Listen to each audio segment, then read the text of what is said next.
against Cody Shoemaker playing black-white mid-range, so we're going to watch these two decks do battle here. Absolutely. A pretty classic matchup here in Standard. Confirm Shoemaker or Shoemaker?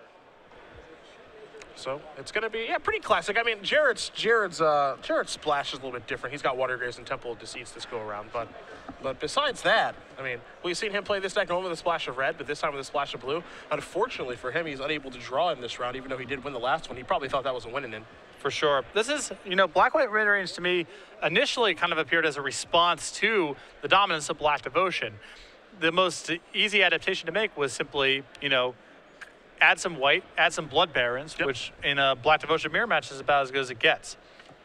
Now, because of additional content, because of cards like Banishing Light, because of Caves of Quellos, I believe this deck is just legitimate in its own right. It is no longer just a response to Black Devotion, but rather just an independently powerful, easy to justify deck. We're going to see who wins here. I mean, Jared's deck doesn't really splash blue for really anything. Well, Jared, it's pretty interesting. I suspect his deck building philosophy is he wants some temples in his list anyway. Even if he was just playing mono black, he probably would have some temples. At that point, what's the cost of adding a couple Watery Graves? Significant in some matchups, not significant in others. Then what's the upside of the sideboard cards you get as a result of this? 2 negates to me seems like very high upside in the Esper matchup, possibly against Jund Planeswalkers as well. Yeah, his other splash there is just for the Singleton Notion Thief, so it's a very light splash. It also makes his Nightfall Specters a little bit better too. Yeah, you have to count that. Jared is this deck list is very much a loud declaration that he does not believe there's going to be many beatdown decks in this field. Yeah, he's splashing blue. He has no Freakish Cures in his sideboard, no Drown in Sorrows. He is, I think, against a deck like Rabble Red, he's way behind what Black Devotion typically is. But the upshot is that his control matchups are probably much better. Well, 7 cards coming here for the Rookie of the Year on the professional circuit. We'll see who's going to be on the play here between Boettcher and Shoemaker. So we do have a little bit of conversation back and forth before things will be underway here. Again, round 10 of 10 will be underway shortly. We'll come back tomorrow morning for our elimination rounds. Yeah. This could be a really, another awesome thing for Jared to cement his year here. Besides Rookie of the Year would be invite to the Players' Championship. And I think that one of the 8 at-large bids is definitely in play. Oh, yeah. With the kind of season that he's had, top 8 at both invitationals so far. Yeah. I would be very surprised if we don't see him at the end of the year. And it looks like Cody is going to send his hand back, not what he was looking for. Yeah, Jared on 6 already and Cody going down to 5. I don't want to lock Jared in here, but he is pretty close already. Again, 2 invitational top 8s, a handful of Open Series top 8s as well. Thing is, it's really hard to say anyone's a lock because it takes so little for someone to push themselves in the thick of things. Agreed. If you've been going to a couple opens, here and there, you hit this point where you're at, maybe 40 points, maybe you have a top 8 here or there. One really good weekend, one deep run in the Invitational, and you're in the mix. It does not take much.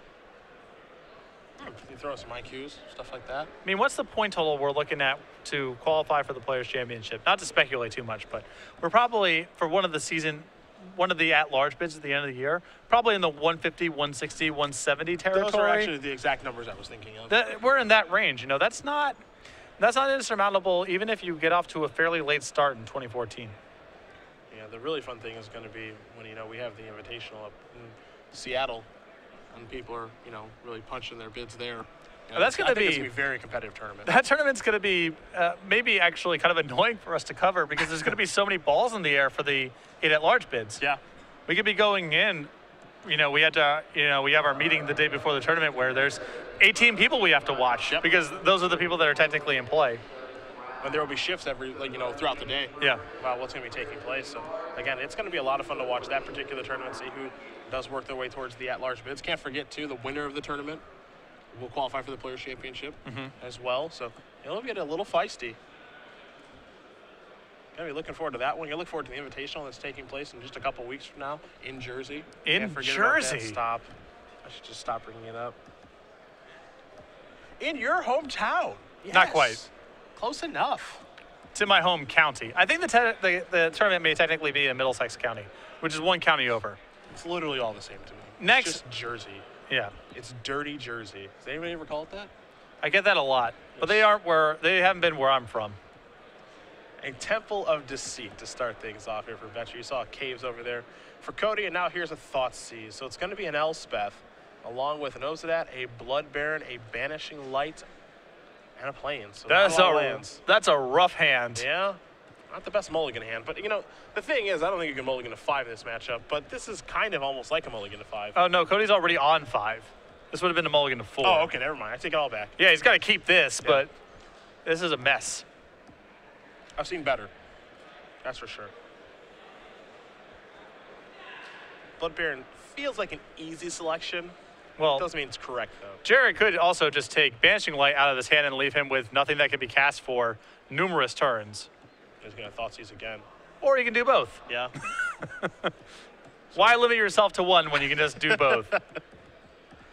Cody draws a card. He draws a Thoughtseize.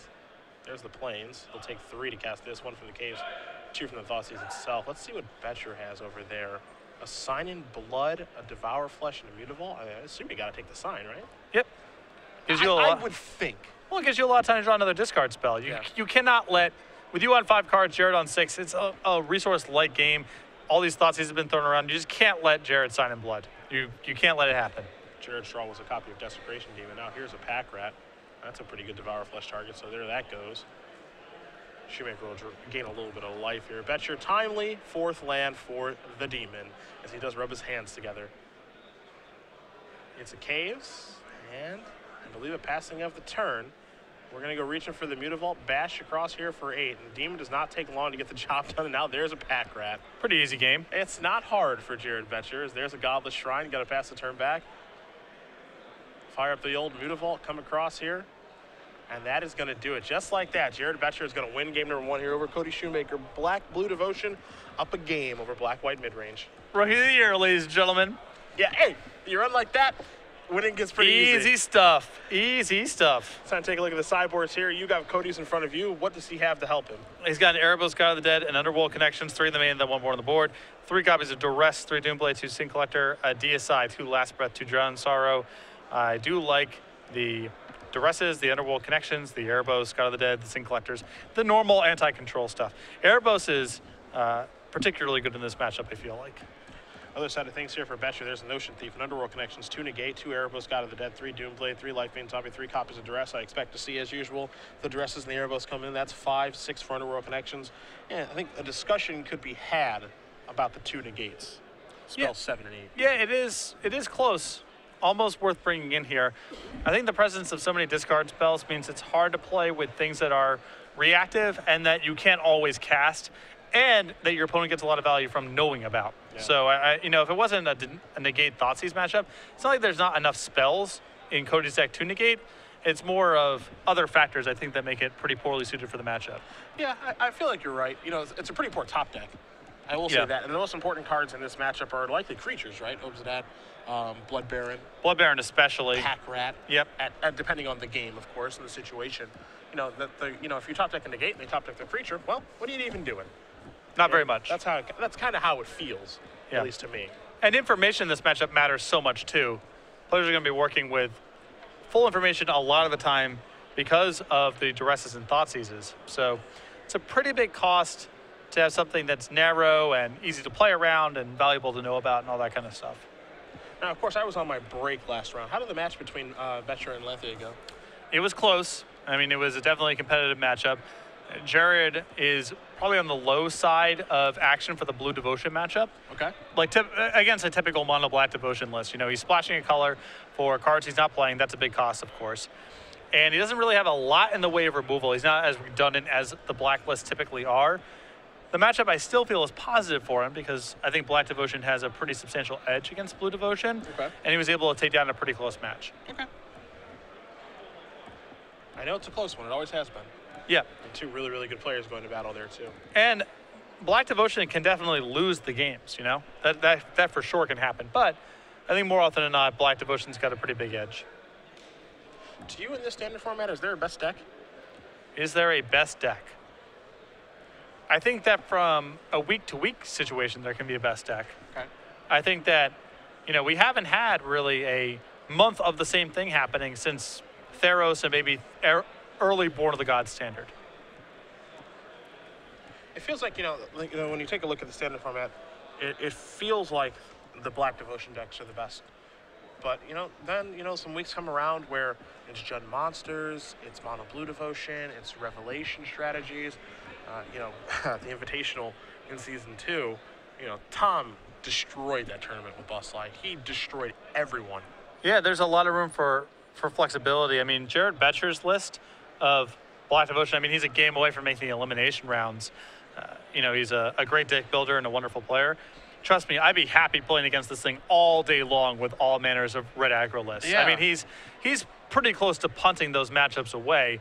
The upshot is that he gets a lot of, power in other matchups, especially against Sphinx's Revelation strategies.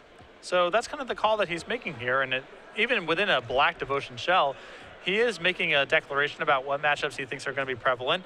And he's changing, the outcome of the way his games are going to play. So it's not like it's the same 60 cards over and over again. There is room for customization, even inside of something as stock as Black Devotion. And we've actually seen, we see blue a splash here. Jared's played a lot of the red splash. The green splash has been all over the place, especially when Temple of Malady was first printed.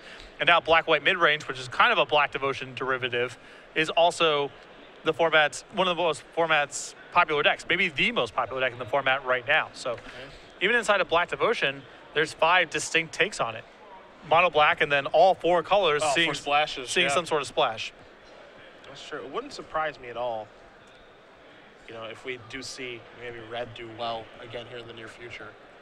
Yeah, I mean, this list that Jared is bringing to the table, Dan, this is not going to be good against a beatdown deck. Well, it looks like he's more geared towards maybe because Flock did win the Pro Tour. No, I think that Jared was expecting a lot of Revelation strategies this weekend. And this might be the best way to go about trying to beat that. I mean, the blue splash makes your Nightveil Specters better against that deck. He's got 3 connections to the main, the 4th one in the board, a couple copies in the gate. He's got that Singleton Notion Thief and then 3 Duresses. Can't forget the 2 Erebos as well.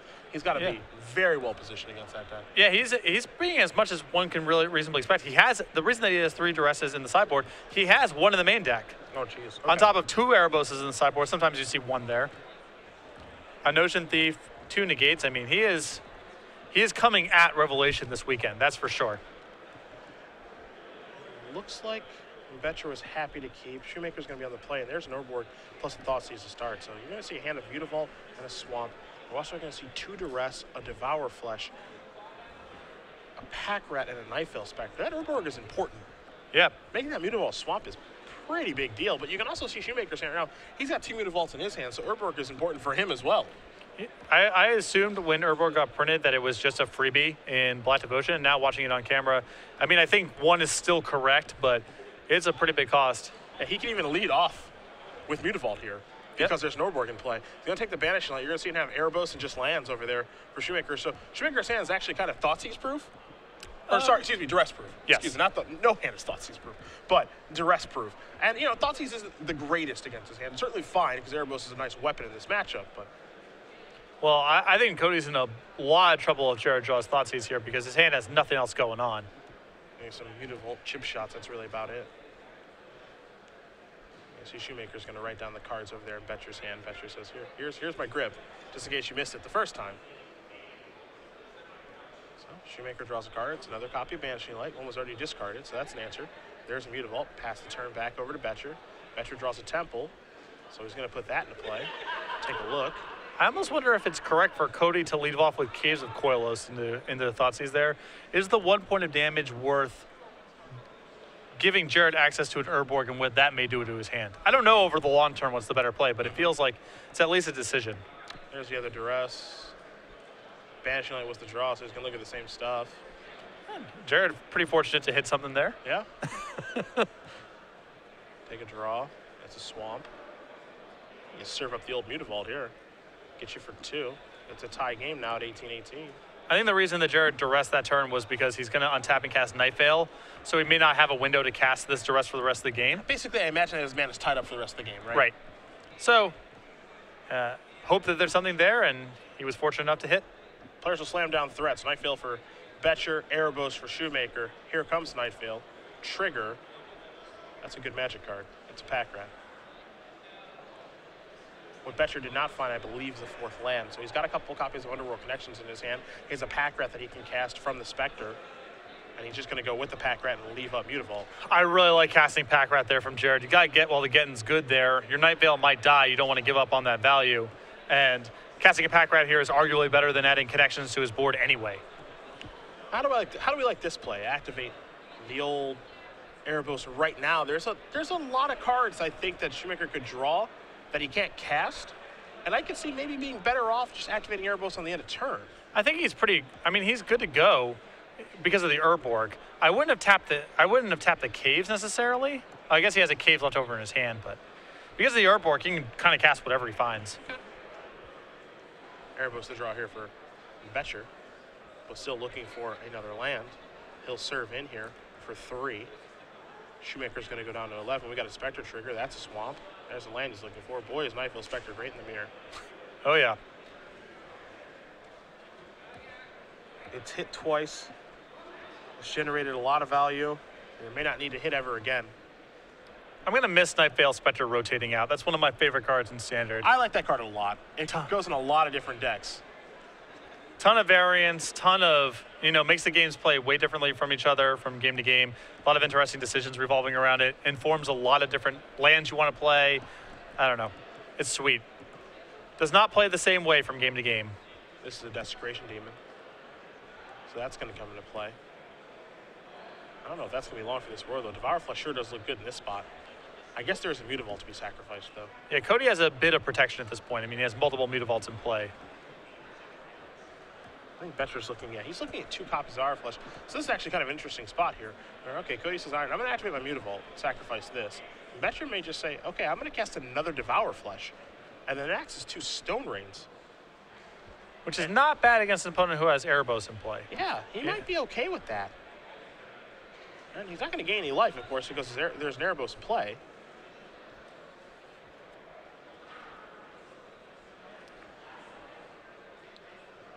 You have to imagine a player of Boettcher's caliber did not miss that interaction with the Mutavault and Devour Flesh. Yeah, that seems like not a bad spot to cast these Devour Flushes, though. It feels like to me if you're going to cast one, you're going to cast both. Well, there is still the hope that Cody could get sloppy or tap out for something, and then you can catch the demon, but it seems unlikely to me. So there goes the other one. The demon is still here, standing tall. And Boettcher is just going to pass the turn back. So not a bad turn from Jared, but not the best turn I've ever seen. Demon trigger is going to be placed onto the stack.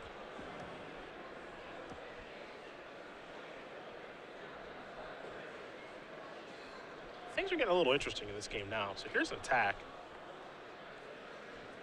Now there's a land. There's a backup demon. And now Erebos is on. It's not both players have an Erebos kind of staring at each other. But Boettcher with a pretty big draw there and 3rd copy of Devour Flesh. That is excellent right here. Truth be told, we might see Cody actually sacrifice his copy of Erebos here. I think that's very realistic, Patrick. Yep. He could sacrifice his tapped Desecration Demon. That's something he could certainly do. It looks like something he's going to do, which is going to shut Erebos off. That's a really interesting turn, though. He was pretty hasty on what he wanted to sacrifice. Yeah, it feels like Erebos may be the weak link right now. It's a lot of upkeep for Cody to have Devotion turned on. This will be a Duress. That's Swamp. So Boettcher's going to record that information. He'll activate Mutavault to shut that down. So 5, 6, 7, 8 points of damage. There's a Blood Baron. Boettcher's just going to pass the turn back. It's 3 to 10. Didn't get a great look at what the draw was. It's a Thoughtseize. Yeah, I really like taking those spots to cut out a huge chunk of your opponent's life total in the mirror match or in similar matchups between Erebos, Thoughtseize, Underworld Connections, Read the Bones, Sign in Blood. There's so many things that demand life. It's going to go down to 1 here. Woohoo! Draws a card, copy of Underworld Connections. That comes into play. That'll be a Connections. And now, he's just dead on board now. Yeah. And that's going to do it. The winner of this match, my friends, is Jared Boettcher. 9-1 with Black Blue Devotion, defeating Cody Shoemaker, playing Black White mid-range. And this means, Patrick, I believe number 13 on our Season 3 leaderboard will be the #1 overall seed. That seems very likely. I mean, I would be